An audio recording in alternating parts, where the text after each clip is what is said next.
Well, I think it's safe to say that we are in different times. We're in unprecedented times. We're in weird times. Everything may look the same, but when we really look closer, everything is different. The way we work, the way we communicate, the way we get things done. Our routines are different. Our rituals are different. And that may be leading to us feeling more tired, more stressed out, and more burnt out. We may be adding to our stress by continuing to judge ourselves. But I want to give you this opportunity today for a little reset, for a routine reset. This isn't about giving yourself new goals. This isn't about giving yourself new expectations. This is about acknowledging what used to work in the past, what may be working now, and combining those efforts to create a new normal, a new way of being for you. And it's also an opportunity for you to let go of the things that maybe weren't working for you before. And you can also let go what's not working for you now. So there is a link for a worksheet called the Routine Reset. And I'm going to walk you through the worksheet and help you along if you have any questions. But this is an opportunity for you to get back in the driver's seat, to make decisions for you, to work on the things that you want to, and to let go of the judgment and the expectations and the methods that haven't been working for you. So the first question is to look at a very quantifiable thing. On a scale of 1 to 10, 1 low and 10 high, how effective do you think your routine is? So for me, this week I think I'm probably at like a 7 or 8. I got up around the same time. I didn't always shower at the same time. I kept my schedule of journaling every morning. I got my daily walks in. I ate dinner sort of around the same time, but I felt relatively energized and effective. If you're not feeling an 8, 9, or 10, let's look at it. What does that number mean to you? If you're currently on a Friday, which it is now as I'm recording this, and you're feeling really tired, how effective do you think your routine has been? This is not judgment. This is a baseline point of where to start from. So on that worksheet, go ahead and circle the number that best represents how effective your routine is on a scale of 1 to 10. Now, I want you to imagine that that number was 2 points higher. So if you were starting at a 6, that number is now an 8. Imagine that you're there. You're at an 8 level routine, or maybe you're at a 4, going up to a 6. What 3 things would be different? So what would be that end? How would you be feeling? What would be accomplished? So what 3 things would be different in your routine if you were 2 points higher and effective? Okay? So spend some time there. You can pause me, or you can keep listening and go back to the worksheet. Now I want you to think way back in our memory bank, and it feels like a month was maybe three years ago at this point. Every week feels like it's a month. But over the past year or two, what aspects of your routine were most effective? So for me, having a plan and a structure and things that are reasonable allows me to not just do them, but to track how much I do. I can also see when I go off my routine what was different that didn't allow me to do it.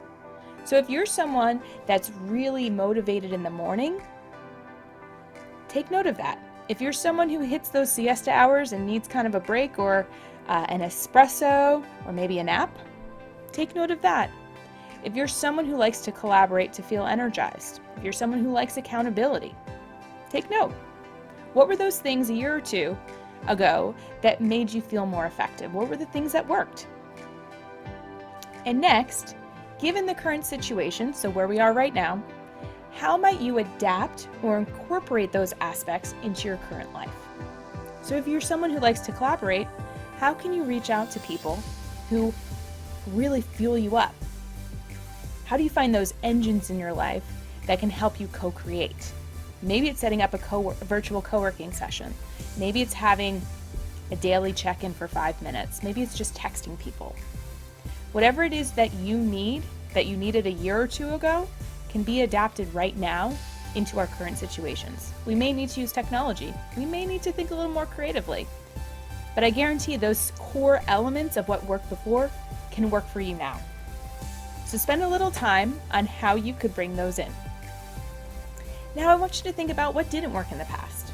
Did you sign yourself up for diets and workout routines that seemed really great in the first week or even the first month, but then by week 6 or month 2, it just was out the window? We tend to overestimate what we can do in the short term, so the day, the week, the month, and underestimate what we can do in the long term. So if we cut off too big of a piece, if our goal is too big, we can get overwhelmed by it. We can get disheartened by it, and we lose our motivation to do it. And then we get disappointed in ourselves, and then we go through that stress cycle again. So if you're someone who puts pressure on yourself to do something big, what didn't work for you about that? If not having someone to be accountable didn't work, if it was just you setting goals for yourself, maybe that didn't work. If it was loading up your morning when you're a night owl, take note of that. And think about those challenges that you had then of what didn't work and how you might address the challenges now. How much of a challenge are they now? So maybe time at home was a challenge. Maybe what didn't work for you is you didn't have enough time with your family. You got time with your family now, so how might you address it? If having structure in the morning, if your commute was a drag, if it was a disruption for you, guess what? We're not commuting now. So if you can think of those obstacles of the past being converted to actual points of structure or points of movement, and maybe even an advantage, how might they work for you? And then the bigger question is, what support do you need in making these changes? So if you think about what was really effective for you in the past, what support made them effective? We talked about accountability. Maybe it's celebration. Maybe it's having consistency and a tracking component to it. Maybe it's having a creative aspect. So whatever the thing is that drives you up, the thing that motivates you, the thing that keeps you on track, make a list of the things that you need to support you.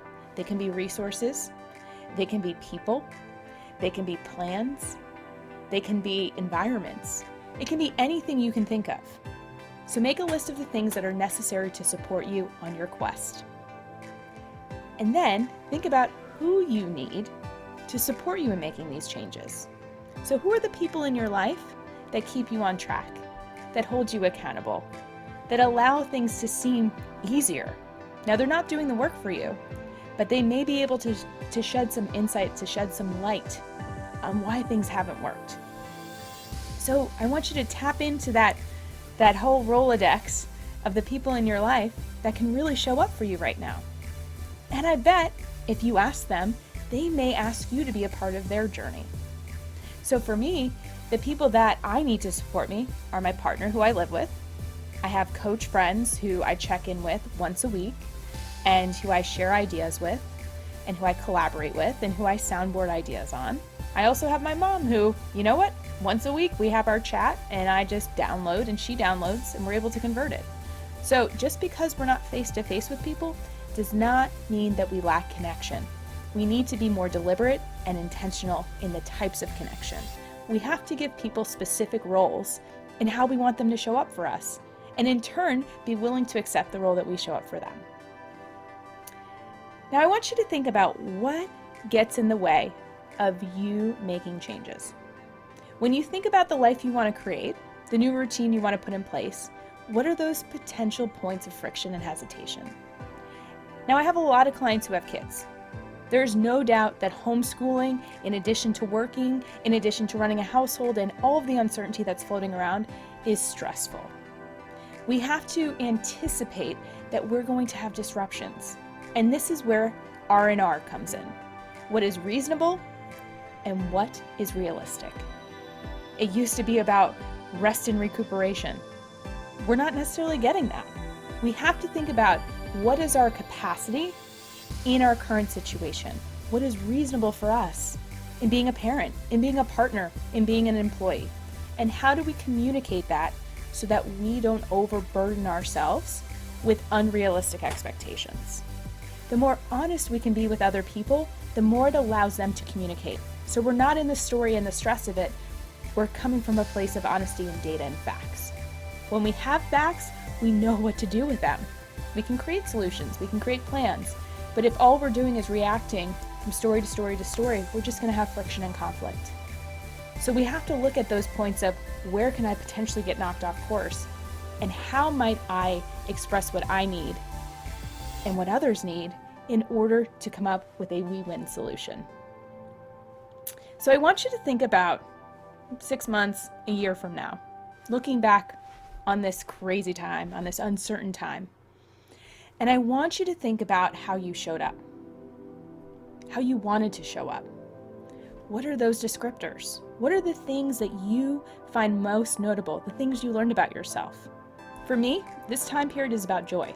It's about capturing joy, seeing joy, activating joy, sparking joy in others, sparking joy in myself. That's what this whole time period has been about, and that's where my focus is. So I want you to write down those words. It could be one word, it can be many words. And then I want you to build your new routine. So using your new description words, write down an upgraded routine that supports this feeling.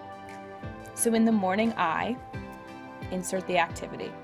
At lunchtime, when I take a break, and at the end of the day. So in the morning, what sparks joy in me is journaling and capturing those moments of gratitude, those spots of joy that popped up the day before and even that morning. I start to focus on that vision, that expectation, that intention for myself. I set that framework to start to see through the lens of joy. And then at lunchtime, I get to look back on the day that I've had so far. And I get to eat a joyful meal, which seems so weird right now. But you know what? We can do whatever we want because this is the time we're in. And when I take a break, I recharge. I notice what I need. Do I need to take a walk? Do I need some water? Do I need a snack? Do I need to just decompress? We are all in emotional work right now, whether we know it or not. We're having different types of conversations with people. The customers we're talking to are under stress. Everyone is impacted right now. So we have to first take care of ourselves and build a routine that allows us to acknowledge what we need and to really honor that, who we want to show up as and how we show up for others. So at the end of the day, what do you do to close it out? How do you celebrate you honoring yourself and honoring those values? So this worksheet is available for download. Feel free to take a look, answer those questions, and if you need to schedule a routine reset, there's a link to do that. It's a complimentary 15-minute session with me to walk you through, to see if there's any blocks or any hesitation, and to really help to catalyze that positive shift and change within you. I hope you guys stay safe and well in all of these uncertainties, and that you make the change that you want to see in the world. I'm sending you all big virtual hugs, and I'm wishing you well. So keep being awesome, guys.